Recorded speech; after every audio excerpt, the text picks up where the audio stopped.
درود شریف پڑھنے کا بہت زیادہ اجر و ثواب ہے۔ حدیث میں آتا ہے کہ جب کوئی بندہ حضور صلی اللہ علیہ وسلم پر درود بھیجتا ہے تو وہ درود حضور صلی اللہ علیہ وسلم کے پاس نام لے کر پہنچایا جاتا ہے کہ آپ کے امت میں سے فلاں بن فلاں نے آپ کی خدمت میں درود شریف کا یہ تحفہ بھیجا ہے۔ انسان کی اس سے بڑی سعادت کیا ہوگی کہ آپ صلی اللہ علیہ وسلم کے حضور اس کا نام پہنچ جائے اور آپ صلی اللہ علیہ وسلم اس امتی کو اس کے نام سے پہچانتے ہوں، یعنی آپ کو اور مجھے میرے نام سے پہچانتے ہوں۔ یہ درود شریف ایک ہدیہ ہے جو ہم آپ صلی اللہ علیہ وسلم کو بھیجتے ہیں۔ آپ صلی اللہ علیہ وسلم کا ساری زندگی یہ معمول رہا کہ جب بھی آپ صلی اللہ علیہ وسلم کو کچھ دیا گیا، کسی نے ہدیے میں دیا، تو آپ صلی اللہ علیہ وسلم نے یہ کوشش کی کہ اس کے بدلے میں اس کو کچھ اس سے بھی بہتر تحفہ دیا جائے۔ تو آج جب ملائکہ ہمارا درود شریف آپ صلی اللہ علیہ وسلم کے پاس لے جاتے ہوں گے، جو کہ ہم آپ صلی اللہ علیہ وسلم کو ایک ہدیے کے طور پر پیش کر رہے ہیں، تو یقیناً آپ صلی اللہ علیہ وسلم اس کا بھی جواب دیں گے،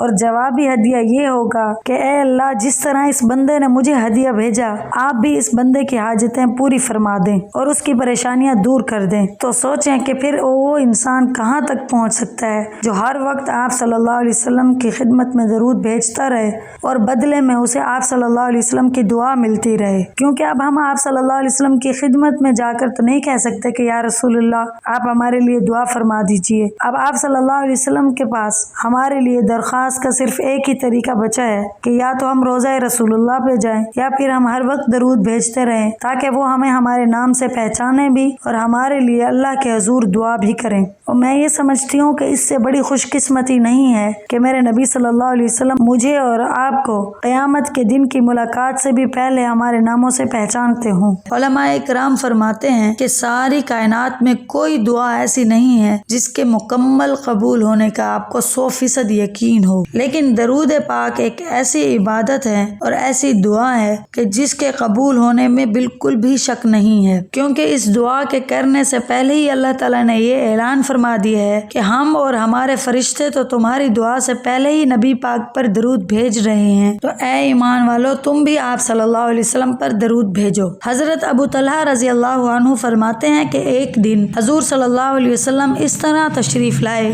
کہ آپ کے چہرے پر بشاشت اور خوشی کے آثار تھے، اور آ کر فرمایا کہ میرے پاس حضرت جبرائیل تشریف لائے اور انہوں نے آ کر فرمایا ہے کہ اے محمد صلی اللہ علیہ وسلم، اللہ تعالیٰ فرما رہے ہیں کہ کیا آپ کے راضی ہونے کے لیے یہ بات کافی نہیں ہے کہ آپ کی امت میں سے جو بندہ بھی آپ پر درود بھیجے گا تو میں اس پر 10 رحمتیں نازل کروں گا، اور جو بندہ آپ پر سلام بھیجے گا تو میں اس پر 10 مرتبہ سلامتی نازل کروں گا۔ سبحان اللہ، کتنی بڑی خوش قسمتی ہے، ہمیں اس چیز کا ثواب بھی مل رہا ہے اور اللہ تعالیٰ ہم پر خود رحمت نازل کر رہے ہیں اور سلامتی بھیج رہے ہیں۔ ہم جب نماز پڑھتے ہیں تو بڑے پریشان ہوتے ہیں کہ پتہ نہیں قبول ہوئی ہے یا نہیں ہوئی، ہم نے صحیح سے پڑھی ہے یا نہیں پڑھی، ذکر میں بھی ایسا لگتا ہے کہ دل میں کچھ اور سوچ رہے ہیں اور زبان سے کچھ اور کہہ رہے ہیں، لیکن درود شریف کے بارے میں اللہ تعالیٰ نے خود ہی فرما دیا ہے کہ میں 10 رحمتیں نازل کروں گا۔ اب اللہ کی بات سے بھی کوئی کسی کی سچی بات ہو سکتی ہے؟ جب اللہ نے کہہ دیا ہے تو یہ ایک ایسی عبادت ہے کہ جس میں ہمیں فوری طور پر رحمتیں اور سلامتیاں نازل ہوتی ہیں ہم پر۔ حضرت عامر بن ربیعہ رضی اللہ عنہ فرماتے ہیں کہ میں نے حضور صلی اللہ علیہ وسلم سے سنا کہ جو شخص مجھ پر درود بھیجتا ہے تو جب تک وہ درود بھیجتا رہتا ہے فرشتے اس کے لیے رحمت کی دعا کرتے رہتے ہیں۔ اب جس کا دل چاہے ملائکہ کی دعائے رحمت اپنے لیے کم کر لے یا زیادہ کر لے۔ خدا آپ صلی اللہ علیہ وسلم نے فرما دیا کہ جو چاہتا ہے کہ اپنے لیے رحمت کو بڑھائے وہ مجھ پر درود بھیجے۔ اصل درود شریف تو درود ابراہیمی ہے، پورا جو ہم نماز میں پڑھتے ہیں وہ پڑھیں، اگر وہ نہیں پڑھ سکتے تو مختصر درود شریف لازمی پڑھا کریں جو ہے صلی اللہ علیہ وسلم۔ اس کے معنی یہ ہیں کہ اللہ تعالیٰ ان پر درود بھیجے اور سلام بھیجے، اس میں درود بھی ہو گیا اور سلام بھی ہو گیا۔ اچھا، کچھ لوگ آج کل جب آپ صلی اللہ علیہ وسلم کا نام لکھتے ہیں تو آپ کے ساتھ صرف سواد لکھ دیتے ہیں، یہ بہت بڑا بخل اور کنجوسی ہے، پورا صلی اللہ علیہ وسلم لکھنا چاہیے۔ حالانکہ حدیث شریف میں ہے کہ اگر زبان سے ایک مرتبہ مرتبہ درود شریف پڑھو تو اللہ اس پر 10 رحمتیں نازل فرماتے ہیں، 10 نیکیاں اس کے نامہ اعمال میں لکھتے ہیں اور 10 گناہ معاف فرماتے ہیں۔ لیکن اگر تحریر میں آپ صلی اللہ علیہ وسلم کو شخص لکھے تو حدیث شریف میں آتا ہے کہ جب تک تحریر باقی رہے گی اس وقت تک فرشتے مسلسل اس پر درود بھیجتے رہیں گے۔